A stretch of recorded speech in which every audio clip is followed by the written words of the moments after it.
it's just a weight off seeing actual customers in front of you. I remember that, when we reopened the first time, it's, just lots of different stories, lots of, how grateful customers are to be back into a restaurant situation and enjoying themselves. And it really makes you understand how vital sort of the restaurants and hospitality in general are for the common good.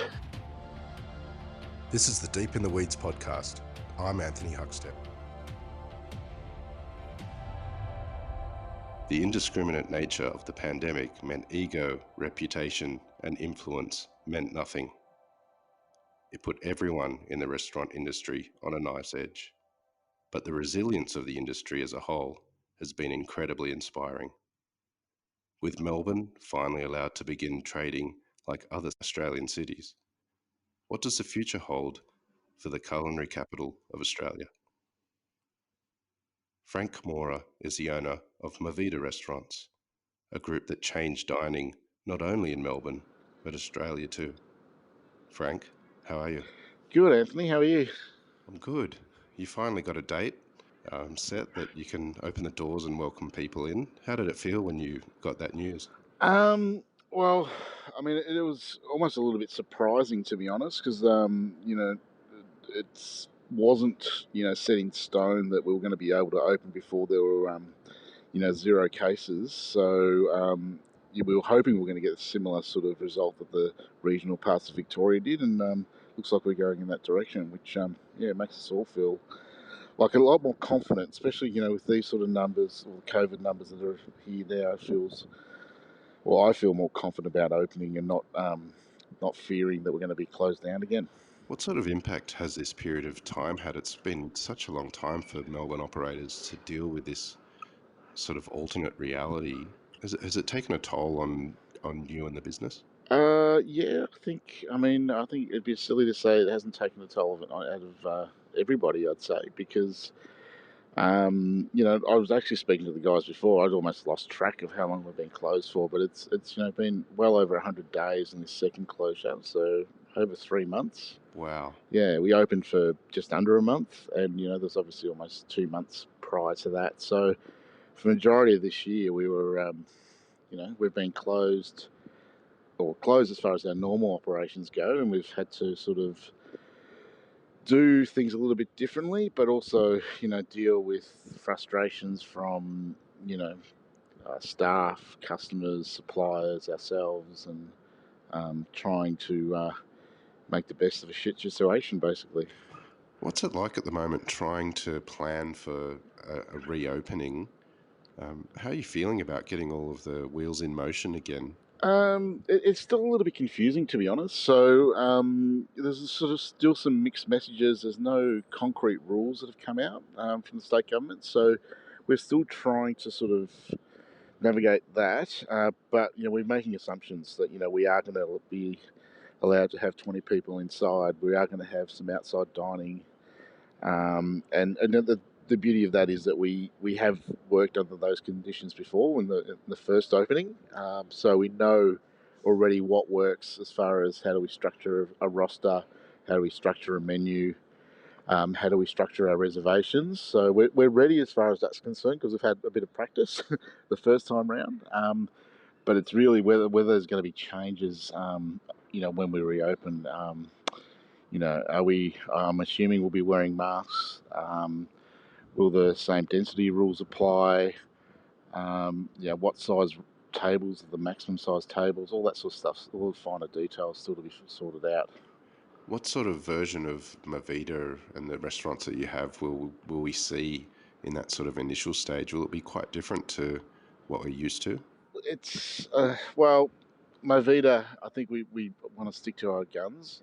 There is rumours that there may not be shared food allowed, which seems kind of a bit strange to me, so a bit foreign, because when you really think about shared food, it's obviously tapas, but it's also pizza, it's also Chinese food, it's also Indian food. It's like every cuisine in the world except for Anglo and French food, really. So really, what majority, 90% of the restaurants in Melbourne have some form of shared eating. It's not just tapas. So So that's the one thing that we really need to sort of have worked out for us. But if hopefully shared food's still allowed to happen, then I think we're going to do very much what we were doing before, and I think that's what customers expect. Them the same style. The only thing is the density restrictions really restrict the atmosphere of a restaurant. And I think that's kind of the essence of a place. I mean, when you go out for dining, it's obviously about the food, it's obviously about the service, but it's more than anything about an experience. And and I think that experience is about the other customers, about the vibe of the place, the noise, and the laughter. And I felt in that first opening that the restaurants lacked that. There wasn't the atmosphere and the vibrancy of a normal Movida experience. During this time, what sort of Mm. initiatives did you put in place to get money coming through the door? Was the offering quite different to what you would normally have in the restaurants? Oh yeah, absolutely. I mean, we've gone through such a range of different things that we've been doing. So initially, when the closures came, we decided to do a little bit of takeaway from Movida next door, and also operate that as a grocery store. So Movida products and other business products. We import wine, we import food from Spain. Plus, obviously, we have some amazing connections with suppliers. So we thought we'd set that up specifically so people could drop by and buy things, and also some ready-made meals ready to go. And it bombed badly, and reason being is because the CBD just overnight became a ghost town. So there was nobody there to buy the stuff, and my initial thoughts was maybe it's actually not worth doing takeaway. It was actually staff that started sort of asking, for something to do. A couple of weeks into just being fully closed, they started coming to me and going, "Look, we need something to do. Can we try doing some takeaway?" So we came up with the concept, which was Menu del Dia, which is the menu of the day. If anyone's been to Spain, like when you go to little well, a typical Spanish bar restaurant will have workers or white collar and blue collar style lunch that's really well priced. It's 3 courses. It's comfort food, but it's delicious and classic sort of Spanish dishes, and it's really inexpensive. And we thought that would be the sort of model maybe to produce for people to have at home. So we just thought we'd do things that are accessible price wise, but also food wise, and do it all ourselves, which meant producing the food, delivering the food. Our front of house guys are awesome. They were along with delivering food, they were also painting the restaurants and sanding back the bars and doing whatever was required. And then we opened up, so we stopped doing that. And then the second closure, which came as a massive surprise to everyone here, really, because we were really seeing some light at the end of the tunnel. We were seeing the opportunity to open up for 50 people, and and we were making plans for that. And then all of a sudden, the rug got pulled out of us, and so we brought back the menu there. We also started doing comida corrida, which is a Mexican term for the same style of food. They have like a fast and accessible lunch menu, and that was to basically support our international chefs, which at that stage, all of a sudden we're getting shifts again, but they got pulled out. So we thought we'd chefs and front of house we just allocate them that job and get their salary done for that, and that worked really well as well. And it was basically one of our young chefs who's Mexican background that was working as a sous chef in Lawn for us, and she ran that. And on top of that, we also started using a platform called Providor, which has been really successful and it's been going really well. Again, food delivered but by a logistics company rather than us, and it's more like food that somebody has to finish off at home. So it's not completely cooked. It has several different components. Say, for instance, like a paella. It's got the rice, the stock, the sofrito, the seafood, and you make that together at home. Were there challenges in putting together that sort of menu? It was because it's not something we're really. Oh, look, I guess as a chef, you don't really sort of consider ever how you would represent your food well in the home environment, because I mean we never ever would have considered doing Uber, not only because the commissions are so high, but also how does that food translate carried by somebody, to their home where you don't have control of that. It was come up with a new concept of, okay, how do we create the components that people can do it, not too difficult, but get as close to the product that they would at the restaurant at home. So it took a bit of trial and error, even with say for instance, the paella is all about, finding a foolproof, idiot-proof recipe, which, is not that. Look, I actually got a complaint actually with our beef cheeks the other day, which was quite funny because we do a beef cheek with Pedro Jimenez reduction and cauliflower puree, and we sort of cooked the beef cheeks overnight in PX and Pedro Jimenez, and we got a massive complaint. 4 people said, "Oh, yeah, the beef cheeks were completely burnt." And I go, "Oh, it doesn't make zero sense because they never see like open flame unless you've done it at home. They've been covered in liquid, so it's always going to be issues. But we try and make it as easy as we can. Yeah." You've also done collaborations. I know you did something a bit left field with Sandra from Piccolina. Yeah. So Sandra contacted us out of the blue and asked, I buy her ice cream on Uber Eats plenty of times from for the kids and us at home, but yeah, it just seemed like a good concept. So I mean, she's amazing. Like she's continuing to open restaurants, well, not restaurants, but ice cream shops in the CBD currently. Like she's fitting out 2 new places and has a third on the way, which is amazing positivity. I'm not sure if I'd be that keen to open new places right now, but yeah, she was great to work with. We sold like 500 boxes, so we'd do the savoury. We collaborated on the ice creams, and yeah, it was really really successful, which was good. Yeah.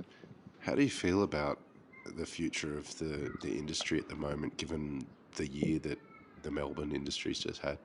Um, Look, it's hard to know what is going to happen. I'm not 100% pessimistic and 100% optimistic. And my philosophy has always been is you can control what's directly in front of you, and and make decisions that can influence that as best your ability can provide. So I love to have a crystal ball and know what's going to happen. But I mean, looking back over the industry, so 2019, that was a tough year. I think generally in restaurants in Melbourne, and I think my colleagues have all said it was a difficult year, and this certainly wasn't expected. 20 was expected to be difficult, but nothing like this. But with that, I mean, we like you said at the start, we are resilient. We do, get on with it, whether it's in a service or within our businesses in general, and I think most of us are going to find ways to get through it. But I do fear there are going to be lots of different closures of restaurants, and there already have been. People that operate amazing businesses that, just through no fault of their own and the position everyone's in, are going to find it difficult. And I think the difficulty is not going to be necessarily this next few months, but I think next year, as government subsidies decrease and are removed, and as people find the reality of their economic situation, I think that's you know, when restaurants will probably suffer a little bit more than they even have currently. I don't think it's an understatement to say that you changed the conversation for Spanish cuisine in Australia. You were born in Barcelona and grew up in Australia. What's the similarities there, and tell us about Spanish cuisine from your perspective. I guess, for me, like what we tried to translate from Spain to Australia seemed very natural. I guess, what we created was the bar as the centerpiece and the core of a restaurant. So a bar and a comedor, which is a dining room. I guess that's essentially what a Spanish restaurant is. So if you think maybe like a classic French restaurant is a bistro, a classic Italian restaurant is a trattoria, for instance. That whole feeling of you can sit at the bar and eat and not feel like you just have to drink, or vice versa, I can have a drink and not eat. That flexibility, that sense of theatre, the sense of vibrancy, a sense of flexibility, and the customer decides how they want to treat that space and how they want to use it. I think really translates well to Australia, and I think also the fact that the location that we're in the CBD of Melbourne, was a big part of the success of Movida. Not only the laneway feels like you might be in Barcelona, you might be walking down somewhere in the Barrio Gótico, but the fact that there's a theatre right next door, there's a Forum Theatre, there's a gallery across the road, there's Acme across the road from that. There's lots of residents, there's lots of offices, so it's a real mixed use entertainment fun. It's a vibrant sort of city, and even the laneway itself, which is wasn't one. Well, not right now, but it was one of the most visited locations in Australia, Hosier Lane, just for the graffiti. So um, it felt right to have that style of restaurant where you could just pop in and pop out, and you could come in certainly and have a long lunch, or meet friends for a special dinner, but also you could just pop in for a glass of wine, a glass of sherry, and a small tupper, and then pop out and use it how you felt. What was food like for you when you were a kid? Awesome, loved it. That's why I'm a chef, to be honest. So that really, yeah, grew up with well, I came out here when I was 5, and mum and dad always loved food. But I guess when they first came out here, they never really, they never knew how to make their own jamon, or they never knew how to cure their own olives, or make chorizo, because they'd have access to that in Spain and just buy it at the shop. But here they, there was a small community. I actually grew up in Geelong, and one person might know how you make your chorizo, one person knew how to make olives. So every week we'd be doing something. We used to go out and get our own clams. We used to go and get velvet crabs. We used to go and catch snails. So I remember springtime rains. They was like, oh, cool, let's go grab snails and collect them and bring them back home and purge them. And then we used to do one of my most favourite dishes. I still like, probably my most favourite dish in the world. If you go to Cordoba, they have this, which is my hometown, where my family's actually from, even though I was born in Barcelona. They have this dish which is snails, and it's in like a broth, which is a mint and garlic broth, and you basically drink the broth and then you eat the snails. And they set up these little casetas all over the streets for about a 2-month period. Everyone goes in. It's like yeah, we used to cook that, and yeah. So from a very early age, I was eating snails and all sorts of weird, wonderful things. And I think my background was originally young, first migrant generation. Mum and dad obviously wanted to push my education, so I studied architecture for 5 years, and eventually realised that wasn't really my calling. Basically, I was going to be a crap architect, and I was much better at it. And meanwhile, I was still cooking in all sorts of little restaurants around Geelong, and decided I wanted to do it professionally, but could only really do it well if I did an apprenticeship. So went back, took a few steps back, and yeah, and then worked for the Grossies for a long time, 8 years or so, so in Italian food, and then thought, well, yes, I can cook Italian food, but I thought that there was a lot of chefs that could cook Italian food, and that's when I headed back home to Spain, and spent a year working over there, and then travelling after that, and came back and we opened Movida. You've been an incredible influence on so many, but what do you think has been the main influences in your life for your food? For my food, I think people that I really looked up to as a young apprentice were Greg Malouf, Guy Grossi, people that sort of were maybe second generation migrant, but then took that food that they grew up with and then elevated it in some form. Not only the food, but also the experience of dining in that cuisine. So for me, those two chefs, knew how to, use only the best ingredients, how to refine something just enough without losing the essence of that particular dish. And just, and the most important thing is, a great people as well, and created great teams to work with. So I think that the influence for my career is people like that. Because I think for me, I think if you want to be a chef, it has to come from a sense of authenticity. And authenticity doesn't necessarily mean the cuisine you grew up with, but it might be a style of food that you authentically really love and want to translate. It could be anything from barbecue, it could be vegan, whatever it is. But and I think that that chefs that have that and teach that to the apprentices, it's not about, for me, following what's the next fad. What YouTube video you've watched and what technique you've pinched out of that. It's basically, where it comes from you, and that's how you create great food, I think. Moving forward, Movida's had or renowned for certain signature dishes. What sort of version are we going to see of Movida moving forward? Will they reappear, or do you think that there'll be a new incarnation of Movida moving forward? There'll certainly be some of the signature dishes that we have. I think the anchovy with smoked tomato sorbet is sort of one of those dishes that it's pretty iconic for us, and I think we'd have a disaster if we took it off. But there's other dishes that I'm so over. Like we won a dish in 2005 for the Good Food Guide for the best dish of the year, which is a wagyu cured with a potato foam and truffled egg. It's one of those dishes. Yes, loved it the first 50 times I tried it, but about after the second or third hundredth time, I can't stand eating it anymore. So I think that might be one that might come off. Although last time we did take it off because we'd ran out of the cured wagyu. I think it was a massive backlash. But I think people understand now more. Like the menu is going to have to be limited. We can't, like, we always have at every restaurant, 6 or 7 different specials dishes, which are just basically, when we talk to the fishmonger, when we talk to our butcher, when we talk to our veg supplier, what they might have that's interesting and which play around it. But I think those things, when you're limited to 20 people and maybe 20 people outside, have to be sort of, it's just keeping things a bit more constricted and refined. So things are fresh, basically, which is the most important thing.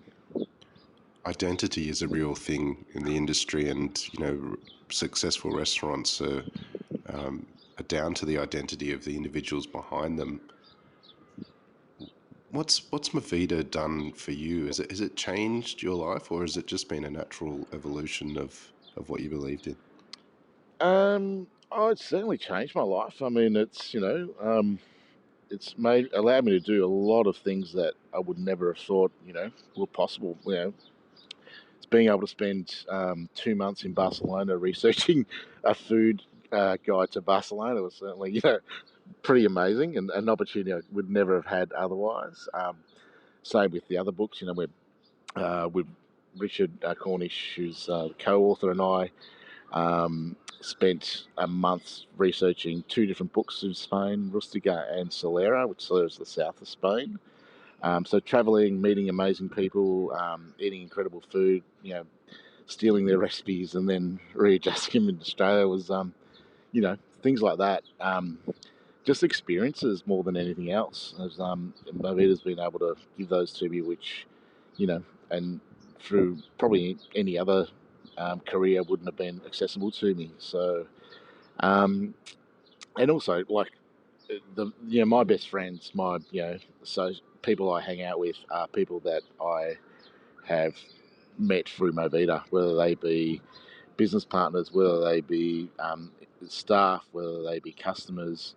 It's kind of what my world revolves around. So, that's important. My kids are a little bit young yet to work in the business, but I'm sure they will eventually, and it becomes a bigger part of life in general. It's been a pretty life-changing year for most people, and particularly those in the hospitality sector. How have you felt personally during this time? Has it changed you? Look, to be honest, like I've probably haven't worked this hard for a good 10 years. I reckon. Like I'm, well into my 50s now. I'm just sitting down outside. I've been in the kitchen all day. Feet hurt. Um, but it makes me feel better. To be honest, as far as like doing that, it makes me feel like I'm doing what I do well. Because as being trained as a chef, um, being in the kitchen is what you understand and know. So I feel like happier about that than being a little bit distant from it and managing a business, which is important, obviously. But like it's brought the priorities and everything into a bit more focus and what's important. And and the staff, and and dealing with their frustrations, but sort of also bringing them along and trying to get them in. And they're all been amazing, but trying to get them buying into what we're trying to do, which is basically come out of this, when we reopen and then continue on. So it's been a bit more a sense of camaraderie and a feeling that probably I haven't had for the last 10 years working in the in Movida. Yeah, because you sort of separate after a while, right? Like you're not in the kitchen every day anymore, so you don't have the same connection to all the chefs that I did, 10 years ago. But all of a sudden that's changed now, so I feel, you know, it's like invigorated me as a cook, but also as a manager as well. Well, you do have the date set that restaurants can open their doors to guests again, and it's pushing Yeah, into summer at that time as well, and hopefully the restrictions will ease further. How's it going to feel for you when you yeah. welcome guests back into the restaurant for the first time? Oh, it's going to be a massive relief. I mean, we've had that experience already once. It feels, it's just a weight off, and it feels like we've been dealing with customers, but through this sort of virtual way of delivering the food for a logistics company or through our front of house staff, but to seeing actual customers in front of you. I remember that when we reopened the first time, it's you know just lots of different stories, lots of how grateful customers are to be back into a restaurant situation and enjoying themselves, and it really makes you understand how vital sort of the restaurants and hospitality in general are for the common good. I've got to say, like not just for restaurateurs, but for the whole society. Like people really, love their favourite little places, whether it's a pub, whether it's a cafe, or whether it's a restaurant. And it's intrinsic in their way of life. And when you see people come back, especially regulars, massive smiles on their faces, and there's connections there as well. With all the staff, myself, people that have been coming for years that have the same table. I'm at Movida Key. There's one customer that has a plaque here for 550 visits. So we're looking forward to welcoming him back as well. So obviously, Amazing. yeah.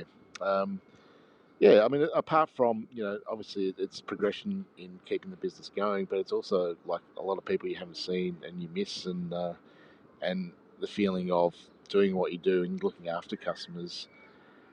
Making something like for me, I was talking before about how my background was studying architecture, and the whole process with architecture is it may take a year or two before you see any feedback or recognition of a project you might do. With cooking, for me, the beauty of it is that you could get a product in that morning. You've designed it, you've produced it, you've created it, and you've sold it, and you've got the feedback all within a day, maybe within 8 hours, and it's a pretty cool feeling, right? So this is that whole creative process. It feeds a lot of chefs, and that feedback is really important to it. So it'll bring back a lot of positivity back into all the chefs.